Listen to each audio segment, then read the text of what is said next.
Welcome to Study Smart, the weekly show for wine students who want to take their wine education to the next level. I'm your host, Gill Gordon Smith, and in this episode we're breaking down another important wine region. With exam strategies and techniques to help you reach the next level in your wine education, this is Study Smart.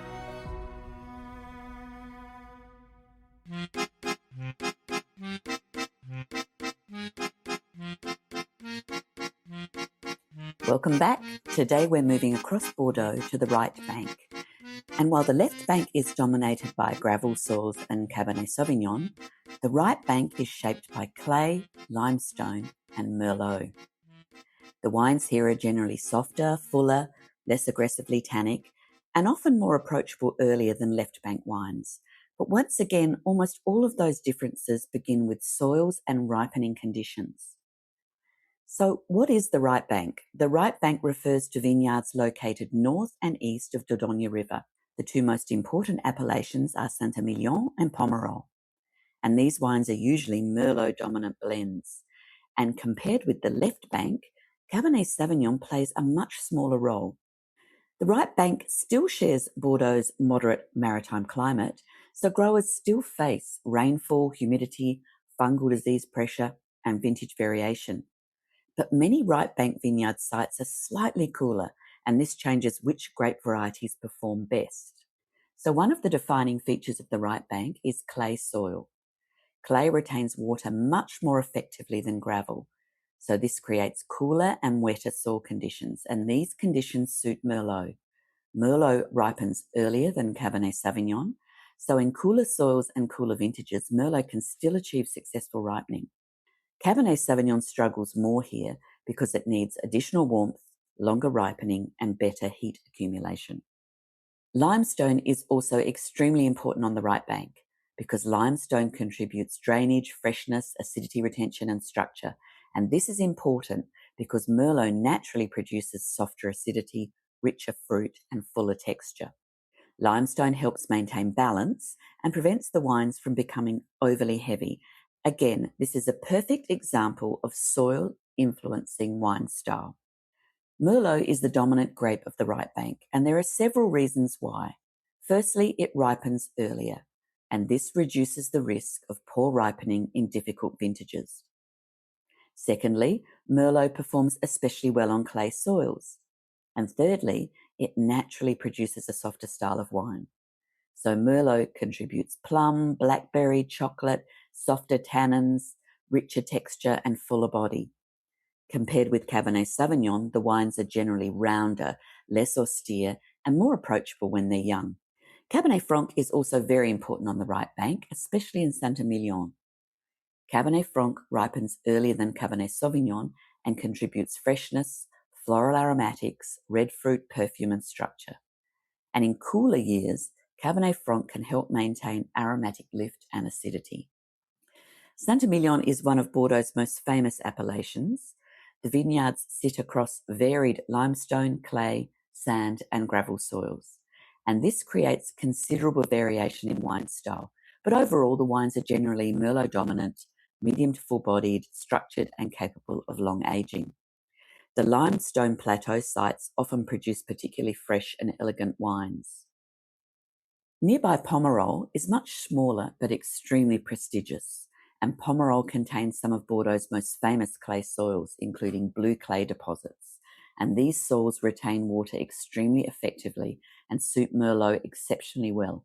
The wines are often rich, concentrated, velvety, and deeply textured, and common characters can include black plum, blackberry, truffle, chocolate, and spice.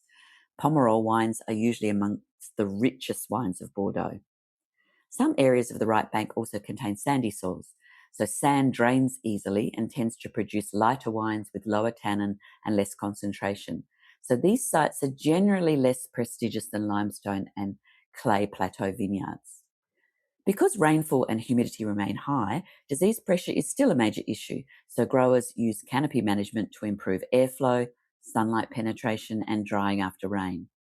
Harvest timing is also critical, because Merlot can lose acidity quickly if it's picked too late, so producers must balance ripeness, freshness, and tannin maturity. Many premium right bank wines are also aged in oak, But because Merlot naturally produces softer tannins than Cabernet Sauvignon, the wines often integrate oak earlier. So oak contributes spice, toast, vanilla, smoke and texture. With bottle age, wines may develop earth, truffle, tobacco and savoury complexity. Unlike the Left Bank's 1855 classification, Saint-Emilion has its own classification system, and this system is revised periodically and focuses more directly on quality, terroir, and producer reputation. Pomerol has no formal classification system at all, but despite this, some estates remain amongst the most expensive and prestigious wines in the world.